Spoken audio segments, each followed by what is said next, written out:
Hey guys, Drew and Sherb from Misfit Athletics here to do the Cycle Focus Roundtable for MFT number 1270.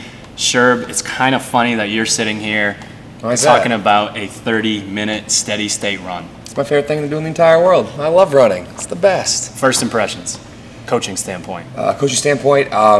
For a lot of athletes, I feel like they don't get comfortable with doing things because they stop doing them. They say, hey, I don't like running, so why run? So something like this to me is, akin to the weakness warm-ups. Spending time working on something that you're not comfortable with, learning to understand that a CrossFitter is terrible at pacing, and if you run the 30-minute run in the first 5 minutes, you run like you're trying to PR your mile, it's going to be a really bad time. So learn to be comfortable with longer distance and longer time domains running is essential for a lot of athletes because a lot of us don't know how to do that. Definitely.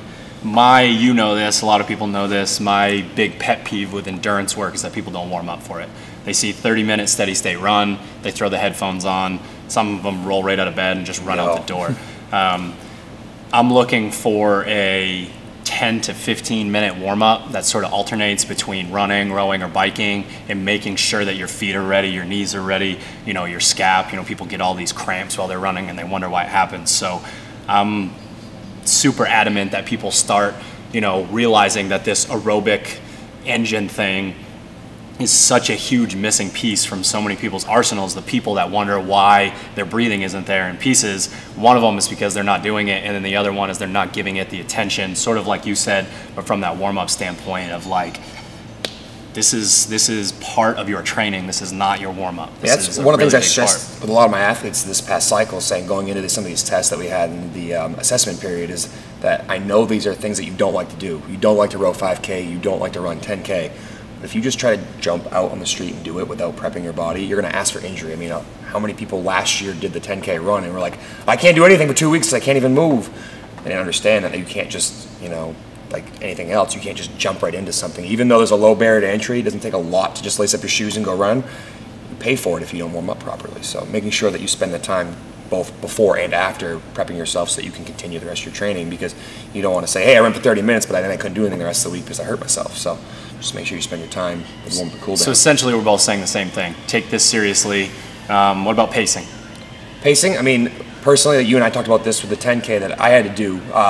Be smart about how you start, and Seth and I talk about this too, is that when you go into this, you want to start out a little bit more comfortable at a slower speed, and then go to aim to ramp up as you go through it. Yeah. If you try to sprint out the gate, then you're going to, again, crash and burn. So maybe your first 10 minutes you run a 9-minute mile pace, and then 7.5, and then maybe you're pushing the 6 or 6.5 at the end.